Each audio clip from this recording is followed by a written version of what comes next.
Добро вечер во емисијата 360 степени на Алсат. Вечерва објавуваме. Станари на Државниот дом за стари лица во аеродром плаќаат огромни сметки за парно.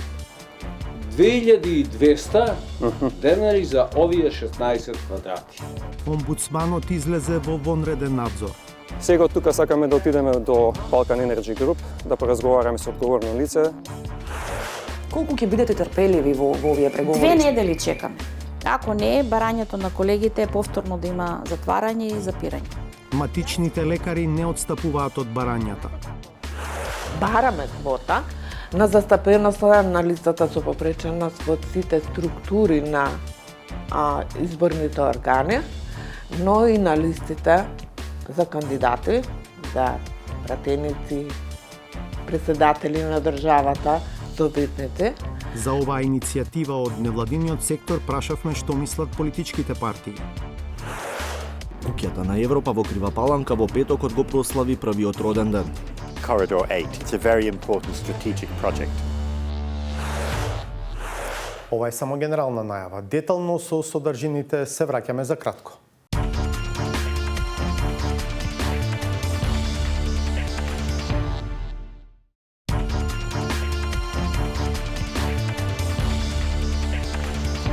Вие сте со емисијата 360 степени. Станари на Државниот дом за стари лица во Скопската општина Аеродром плаќаат и по 3300 денари за парно за соби со големина од 15 до 30 квадрати. Станува збор за луѓе со скромни пензии кои се обиделе да го решаваат проблемот преку раководството на домот и преку БЕК, но без успех. Несразмерно високите сметки за парно беа аларм за народниот правобранител да излезе на терен и да провери зошто станарите на домот имаат толку голем трошок за грејење. Со него беше и наша екипа. Славица Филиповска. Заменик народниот правобранител Јован Андоновски со соработничката Љулзана Мурати оди во вонреден надзор на дом за стари лица. Причината е представка од станари за високи сметки за парно. Уште пред влезот добија првична слика за проблемот. Ао сум благодатна што имам кров над глава. Така. Се парно до 3000, ако имам, викам на Васка, ако може кожната Васка, да ми ја земеш прво да не живеам. Ќе провериме зошто се толку високи сметките и ќе направиме се што може за да се намалат. Така. Значи се жалати на неквалитетно парно. Да. Станува збор за државен дом за стари лица во Скопската општина Аеродром, а народниот правобранител има ингеренции ненајавено да дојде на лице место, штом до него стигнат поплаки како во случајов. Што е спратна моралност? Прво ја побараа управителката на домот Васка Костадинова.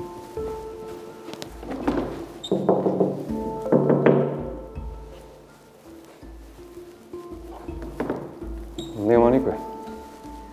За кратко, низ домот се прочу дека се дојдени гости, па чекајќи управителката, добија придружба од станарите за да ги видат собите. Добар ден, за парното си они. Добар ден. Ставете си маска само, господја, ако имате. Имаме како да ја сега седим моментално, сега одма. Ова е синова, ова парно не стопе. Добар ден. Добар ден, мајка. Јован Андоновски сум јас, ова ми е мојата соработничка Љузана. Јас сум Јагода. Милони. Станарка тука, сине, многу се мачиме, сине. Ке би ја свежио, што не само за витке се па ладно е, колку да е ладно е. Високите сметки за парно ја натерале оваа станарка да се исклучи и да се грее на струја. Ако би се намалило сметките за парно, би се приклучиле повторно? Нормално. А опа, зашто да не? Сите ги се приклучили. Сите ги се Так. приклучили. Сите, јас сум исклучен. Едва и чекам. Так. Ама за 16 квадрати да плаќам 1600. Да. Кај го има тоа? Кај го има? Може ли да ја видиме просторијата? Може да ваќе? видите. Ајде.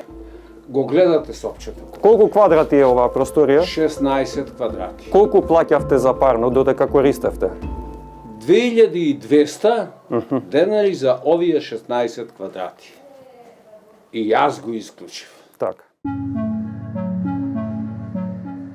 Станарите плаќаат символична кирија за домување и секој посебно си ги подмирува сметките за комунали од свој џеп. Домот има околу 140 соби, од кои само 27 сега се приклучени на парно. Корисниците на оваа услуга најмалку говореа за високите сметки пред камера, Отистравуваат дека ако се пожалат јавно, ќе останат без кров над глава.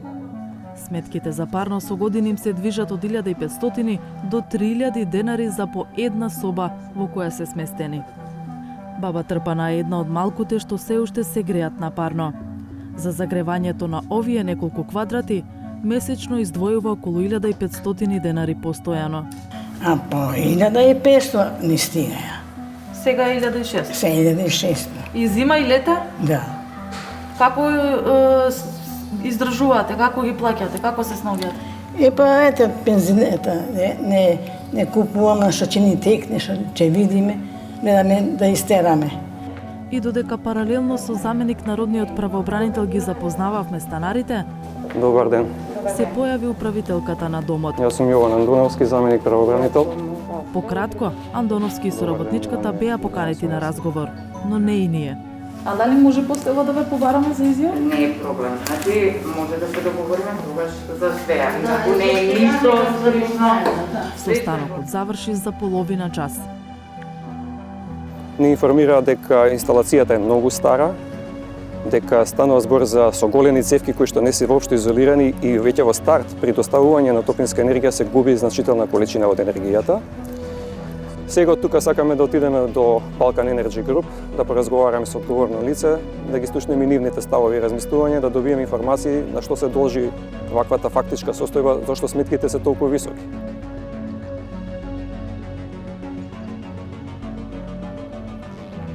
Ја побаравме и управителката, но таа првично ја одложи изјавата, а потоа не одговори позитивно на нашите барања за став. Не се јавува. И ние отидовме до БЕК. Ова е 10-та година како Balkan Energy Group снабдува делови од Скопје со топлинска енергија, меѓу кои општина Аеродром каде е домот за стари лица. Овде, очекувано, не добивме дозвола да влеземе со заменик правообранителот. На телевизиите не може да се качат у сала станоци. За помалку од половина час, Андоновски излезе и ни кажа како се изјаснила втората страна, и за мрежата и за високите сметки. Станарите на домот во моментов плаќаат нешто над 100 денари по метар квадратен. Односно, на вкупната површина на домот, која е што околу 3700 метри квадратни, целокупната сума се дели само на оние кои што ја користат услугата.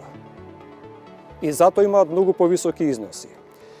Во случај доколку сите станари во домот се приклучат на услугата за топлинска енергија, во тој случај тие би плаќале значително помал износ, кој што според нивните пресметки е околу 45 денари по метар квадратен.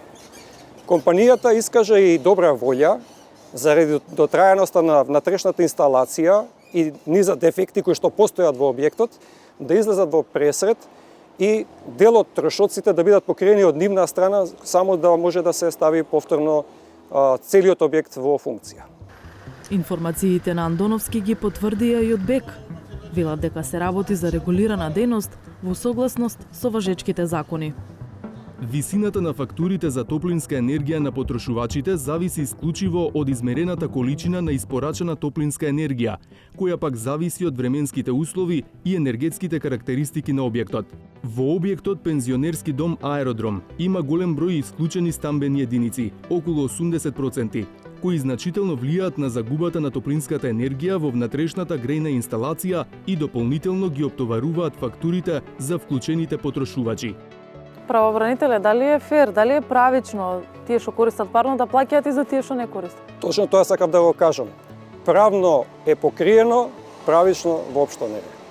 Моето лично размислување, но секако одлуката е на жителите на домот и на управителот на домот е дека би било за нив многу поисплатливо доколку се приклучат на мрежата на топлификација.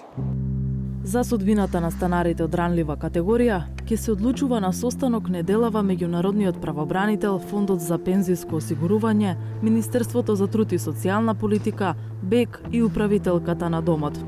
Доколку не се постигне договор, што би можело вие да преземете? Дополнително, евентуално би можеле да интервенираме во делот на легислативата. Законските, подзаконските акти, сепак да се најде некое поправично решение. Би разговарале на таа тема и со регулаторната комисија за енергетика, затоа што сепак станува збор за исклучително сензитивна категорија на лица, А постои размислување исто така да се договори некакво разумно решение и со Фондот за пензиско и инвалидско осигурување и со Министерството за труд и социјална политика, затоа што станува збор за пензионерски дом кој што е под државна капа. Би било добро доколку може државата да се вклучи во конкретниот случај да субвенционира дел од тој износ. И додека се чека решение, станарите се молат за што посончеви денови во февруари за да не мора да мрзнат.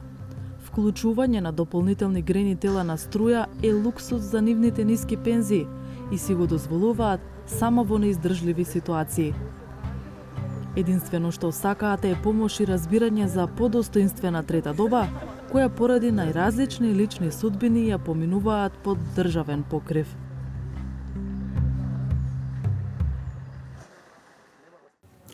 Да се воведат квоти за соодветна застапеност на лицата со попреченост во изборната администрација, но и на кандидатските листи за советници и за пратеници.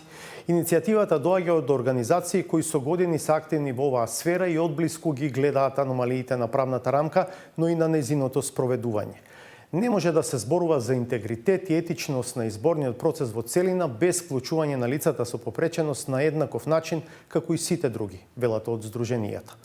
Повеќе за ова од Зоран Јовановски, кој за став за иницијативата за квоти праша и дел од политичките партии.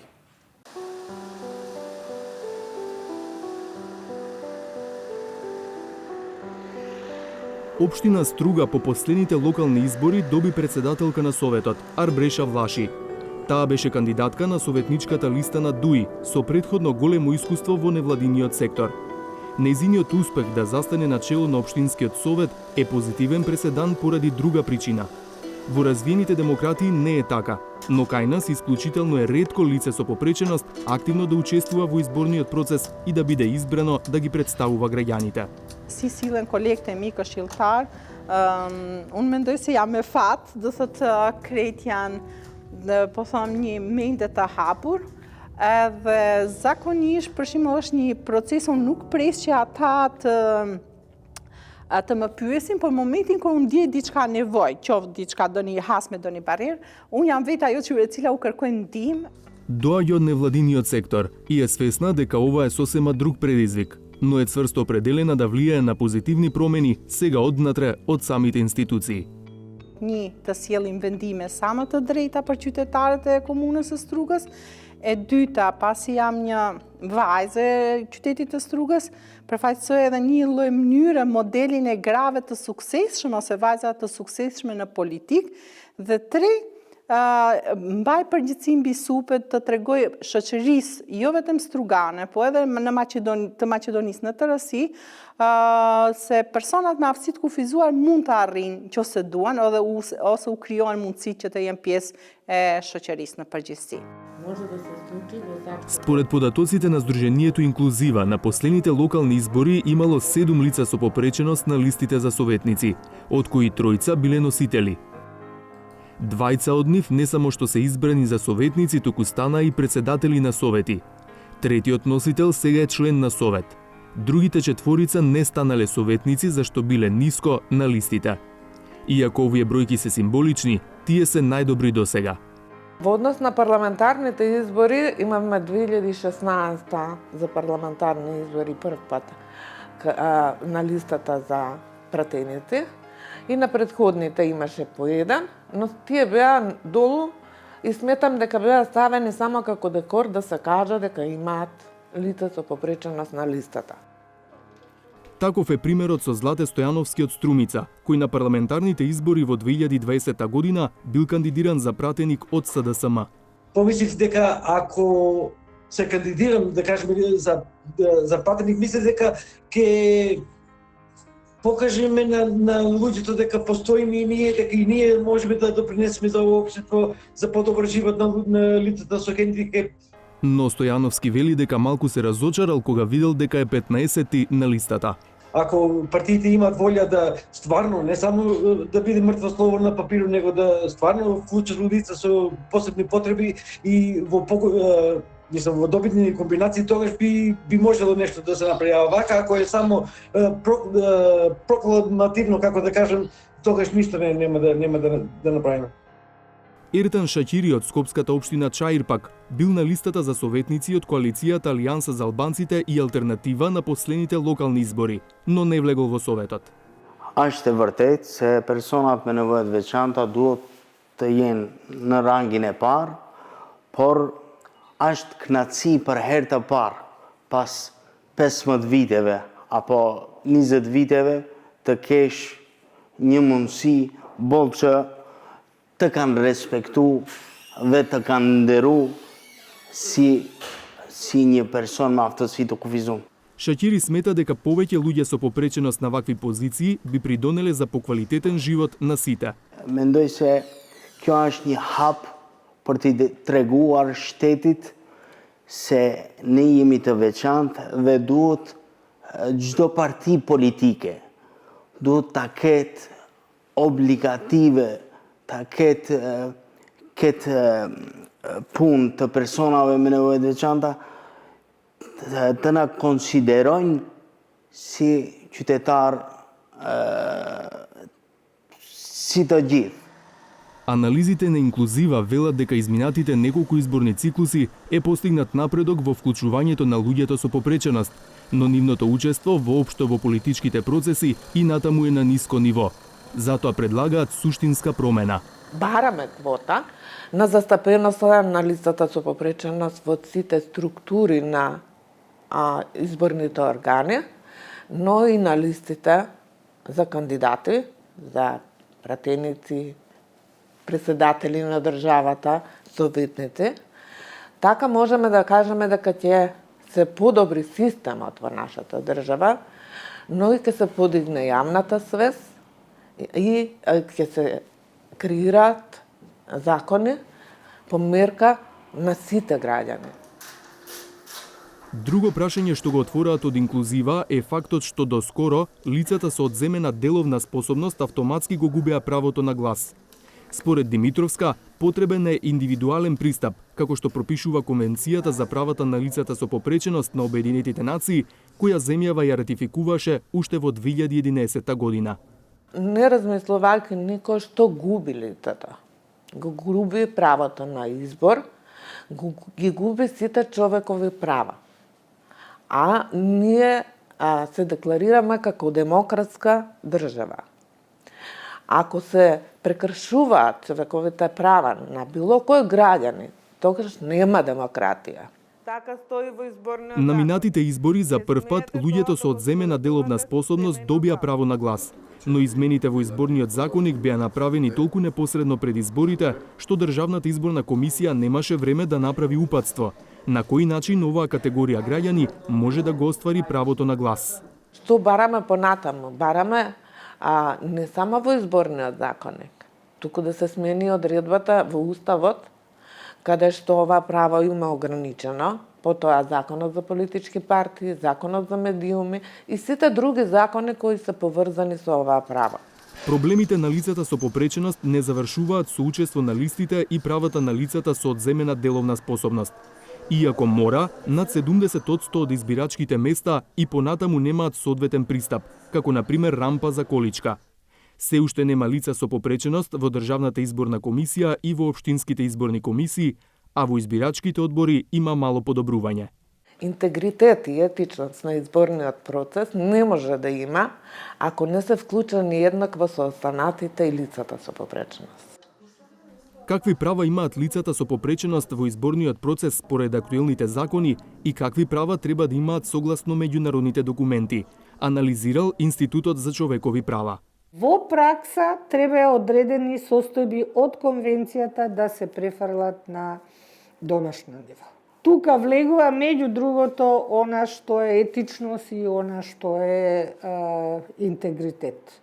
Не можеме да зборуваме за интегритет ако тие лица ги третираме на еден одреден начин различито, без разлика дали е тоа во позитивна или во негативна насока. Николовска поддржува воведување квоти, но апелира на предпазливост. Тоа да се изведе на таков начин да не се врши некаква дискриминација. Од и истите и еднаквоста на некој начин сличноста исто така може да доведе до одредена дискриминација. Дали ние имаме податоци за такви лица, како се тие лица евидентирани, кај се евидентирани и при тоа да се води многу голема сметка за приватноста. Од секој агол. Значи и од здравствениот статус и од статусот на можност нивната приватност да се зачува, а да се учествува во изборниот процес. Законите ги менуваат пратениците кои пак речиси без исклучок се партиски кандидати. Затоа составивме листа од прашања и ги испративме до неколку партии. Сите одговорија дека ќе се заложат за пристапност на избирачките места и дека се за почитување на Конвенцијата за правата на лицата со попреченост. Но на другите теми имаше разлики. Од СДСМ одговараат да на прашањата дали би поддржале квоти, дали би подготвиле стратегија за инклузивност и дали досега вклучувале лица со попреченост на листите. Но одговорот на прашањето дали би поддржале вклучување на лицата со одземена деловна способност во изборниот процес не беше дециден. Сметаме дека за сите овие прашања е исклучително важно низ диалог со сите надлежни институции, здруженија и организации да се дојде до најдобрите решенија, при тоа запазувајќи ги и почитувајќи ги човековите права. Од ДУИ пак дадоа позитивен одговор за стратегија за инклузивност и за кандидирање на лица со попреченост на листите, но не добивме јасно изразен став за учество на лицата кои ја загубиле деловната способност и за квотите. Во таа насока сакаме да истакнеме дека ова прашање треба да го добие вистинското место, односно треба да се отвори широка дебата која ќе овозможи долгорочни решенија за подобрување на условите за нормално функционирање на оваа категорија граѓани. Од ВМРО ДПМН не добивме прецизен став за квотите, стратегијата, лицата со загубена деловна способност и досегашното учество на лицата со попреченост на нивните листи. Не поради тоа што партијата е против, туку како што објаснија, затоа што сметаат дека луѓето не треба да се делат на тој начин. Сметам дека секогаш кога се воведуваат какви било квоти, постои можност за одредена дискриминација на некој друг, бидејќи пред се треба да се гледа квалитетот на секој еден кадар, занемарувајќи ја физичката попреченост доколку ја има некоја личност. Од алтернатива пак одговорија позитивно на прашањето за воведување квоти за политичко учество на лицата со попреченост, за носење посебни партиски документи и за тоа дека и досега кандидирале лица со попреченост на листите, но изразија резерва за учеството на лицата со одземена деловна способност. Што се однесува до ова прашање, ние мислиме дека тоа е многу сензитивно и не може да се пресече како со нож и да се даде политички одговор. Тоа повеќе треба да биде одговор на експерти во оваа област, кои ќе проценат дали едно право, дадено на едно лице, може да ја загрози веродостојноста на еден од најбитните демократски процеси, како што се изборите. Секако ние ќе го почитуваме нивното стручно мислење. И покрај резервите за одредени прашања, на декларативно ниво партиите генерално покажуваат разбирање за барањата на лицата со попреченост. Колку им држи зборот, ќе се види на следните избори.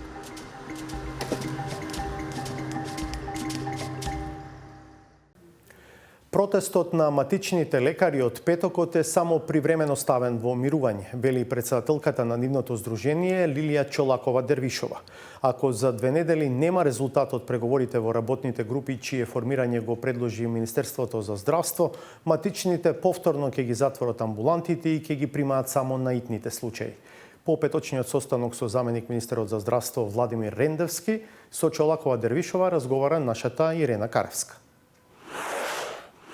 Предупредувачкиот штрајк на матичните лекари заврши посредбата во Министерството за здравство. На пресконференцијата не изнесовте многу детали за конкретен договор. Што очекувате? Беше најавено и формирање на работни групи. Што се ќе работат овие работни групи? Што е на маса? Прво не беше штрајк, беше протест, кој што пробаа докторите од примарно здравство едноставно да изразат револт заради долгиот игнорантски однос фондот кој што го има кон барањата на овие доктори, а ние сме партнери со фондот и партнери треба да разговараат, да преговараат, а не да се игнорираат. Бидејќи ништо не се случи после 3 години апели, медиуми, новинари, точката на вриење се покачи во моментот кога се поскапеа горивата, енормно отиде струјата, значи испорачување на енормни сметки за концесионерите до 40 и нешто илјади денари, по ПЗУ. покачување на просечна нова и минималец на платата, која што од 16 и нешто на 18 отиде. Пациенти на ПЗ, огромен број мои матични кои што веќе се за пензионирање, чекаат секој момент законот за здравствена заштита требаше да стапи на сила, да се профункционира, да си отидат нормално во пензија, без стресови, да ги остават амбулантите на млади доктори, во следната секунда тие да продолжат да земат квалитетни плати, но бидејќи во нашата држава само се менуваат министри и директори и се сликаат измеѓу и не се дава ништо конкретно. Значи, ја би била посрекна кога сите помалку би давале изјави, а нештата би се движеле. Тоа кај нас го нема. Еве се замина господинот Венко Филипче, имавме околу 50 на средби со него, додека беше он на мандат и ништо не се помести. Не може никој да не го интересира дали е финансиски сето ова оддржливо. И како ние, ако не наплаќаме од народот, и ако владата не почитува и не ни покачува воопшто, а покачува цело време на јавно здравство, и добија колегите квалитетни плати, квалитетни надоместоци за дежурство и тоа е за поздравување, цело време основната клетка на здравствениот систем некој ја игнорира. Прашање е зошто? И треба некој јасно да се изјасни дали на оваа држава и треба приватно примарно здравство, кое што е во договор со фондот. Или е време да правиме реформи, нови фондови, нов начин на плаќање, ладен погон, сигурна плата, значи плата, да речеме, она која што е загарантирана за доктори, за сестри, и да видиме другиот погон кој што ќе биде за трошкови, и третиот сегмент, партиципација ли ќе биде од нешто каде што ќе има за одржување нови апарати со кои што ние правиме диагноза за нашите луѓе, да имаме, ако се расипе едно ЕКГ или компјутер, па да купиме. Значи, здравствениот систем мора да биде одржлив. После средбата изразивте оптимизам за решение. Колку време си дадовте со Министерството за здравство за компромис?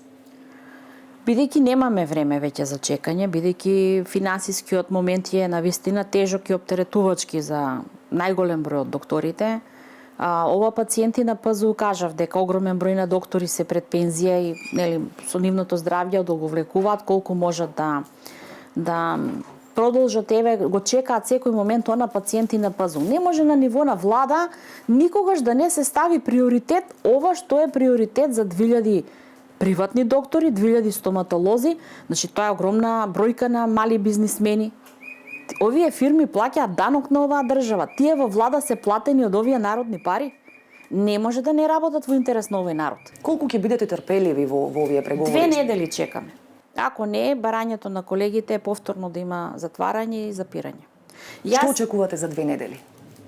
Знаете како, работни групи за неколку групи на диагнози и болести е сработен материјалот. И 102 години во Министерство за здравство. Значи има групи за хипотиреоза, за диабет, за хипертензија, за 4 диагнози се за кои што имаме работено, и каде што хопасма исто така спреови некои мали да се дадат. Тоа е оној режим кој што велам дека може да се промени. Во моментов сите матични доктори можат да дадат лек за да го упатат пациентот за ТСХ, тоа е едно испитување во однос на ниво на одредени хормони, а не можеме да дадеме терапија ако видиме дека ТСХ-то е високо и дека пациентот е во хипотиреоза.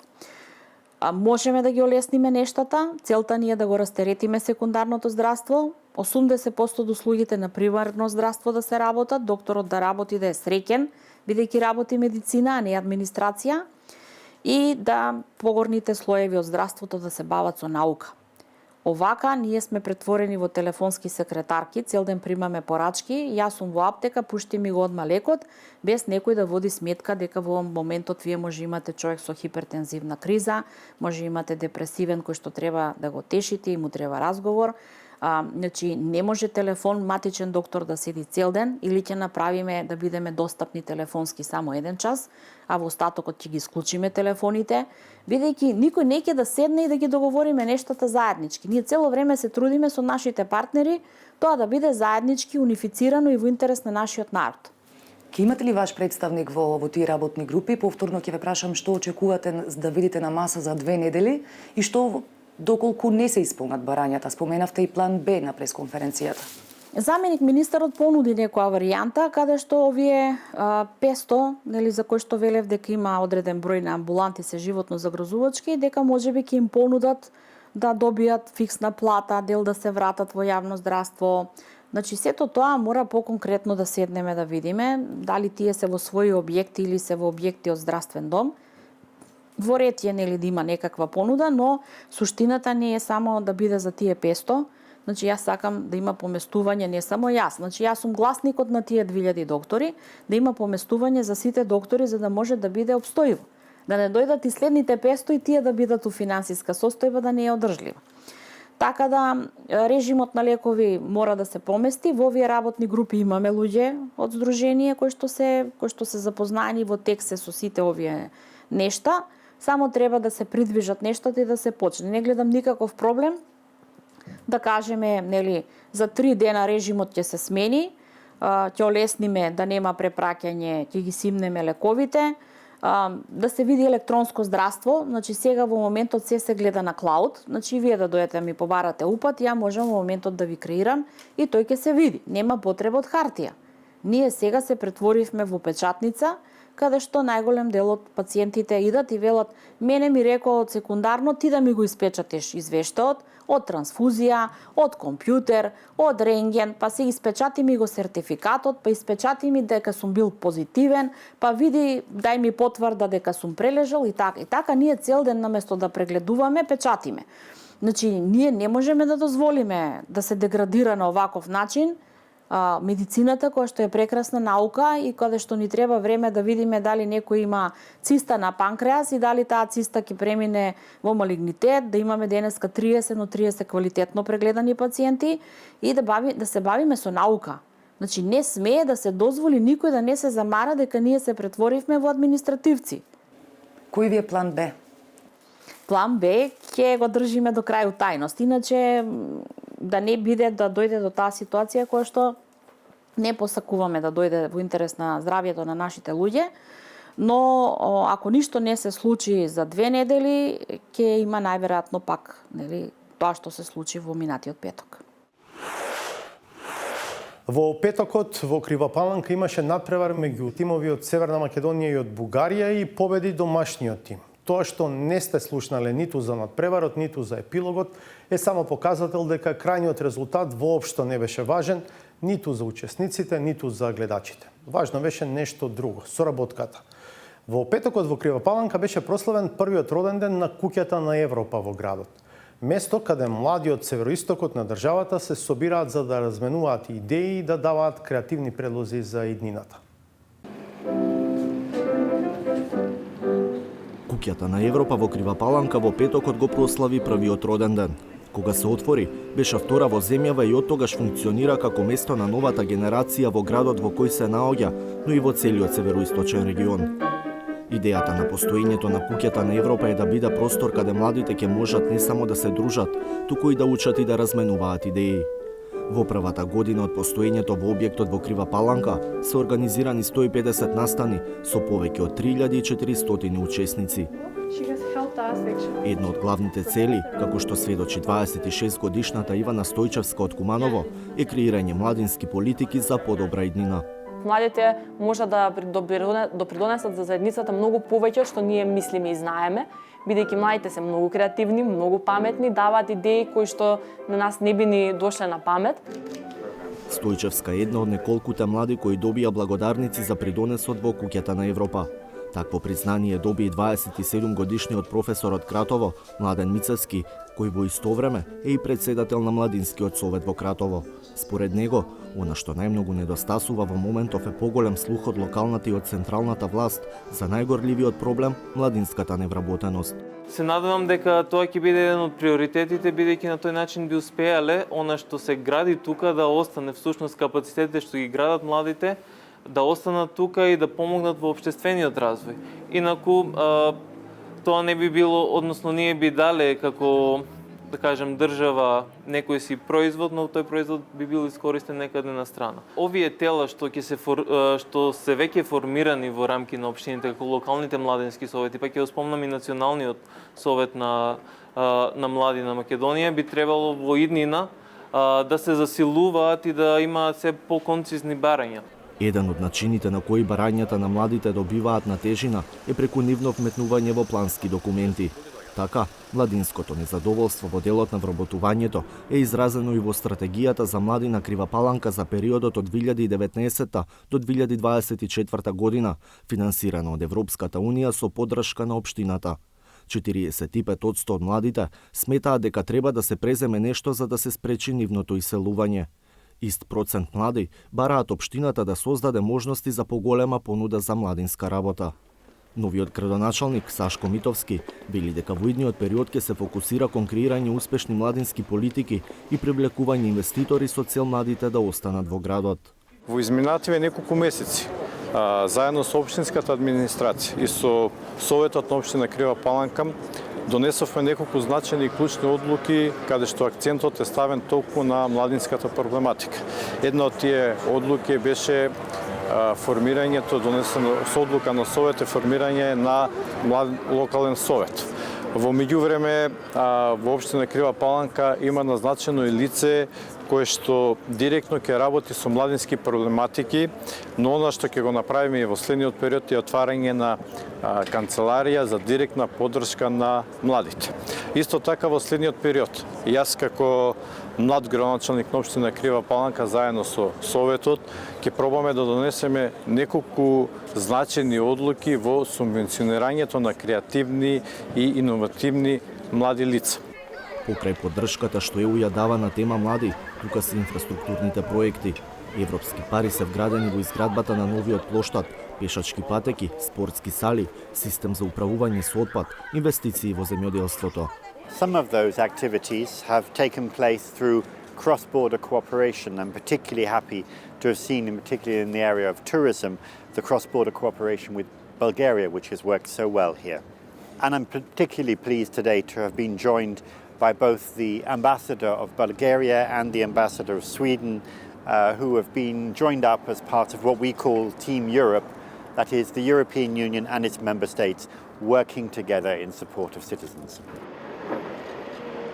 Еден од најголемите приоритети на кривопаланчани, но и на државата, со поддршка од Европската Унија, е изградбата на експресниот пат Ранковце-Крива Паланка, кој треба да ги подобри врските со Бугарија. 13-километарската патна делница е финансирана од ЕБОР со 10 милиони евра, а 2,4 милиони евра се обезбедени од ЕУ. Corridor 8, it's a very important strategic project. The European Union is providing significant support for the development of Railway Corridor 8. We're looking forward to the development of work on sections 1 and 2, and also we're working on the third section, so that this also can be put in place. The third section being Kriva Palanka across to Beredeve. Developments such as this are going to be so important in ensuring sustainable economic growth and increased trade and good relations. Во пријателска атмосфера, одбележувањето на роденденот на куќата на Европа заврши со пријателски надпревар меѓу женските кошаркарски екипи на Крива Паланка и Локомотив од Софија. Повеќе поени постигна домашниот тим, но тоа и не беше толку важно. Победа е што сите присутни беа дојдени да ја прослават соработката. Ве поканувам да останете налсад по уште една пауза за реклами по која е новата саботажа.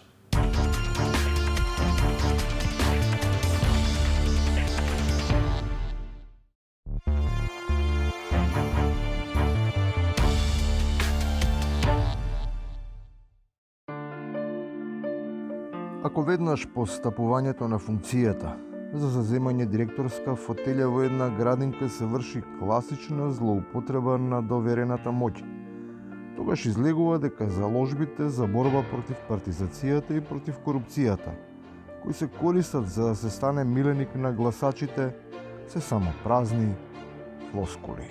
Бев поканета на состанок кај градоначалникот Бован Стефковски, каде што ми беше укажано дека, согласно со ревизорскиот извештај, да си дадам отказ, односно оставка, или ќе ми биде дадена кривична пријава.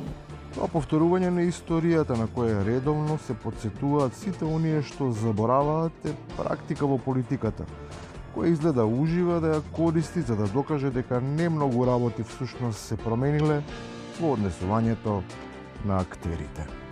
Снимка Сликата на 17 јуни 2021 јасно и гласно и се гледа кај што креваме рака. 8 членови на комисијата. Зошто ги Кажи со колку против е усвоен дневниот ред и колку воздржани. И дали си констатирала дека е дневниот ред усвоен? Тие не можат да утврдат што се случило пред помалку од една година, а камоли да се објаснат некои вистини кои им се познати само на добро упатените.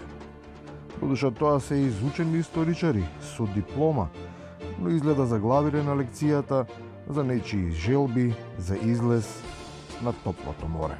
Повторно го сонува тој Сан Стефански сон, а тоа е за една голема Бугарија, односно Бугарија на двете мориња, на, како се вика, да излегува и на Црното море и на Јадранското море. Без намера да се интерпретира елоквентноста на авторот на оваа теза.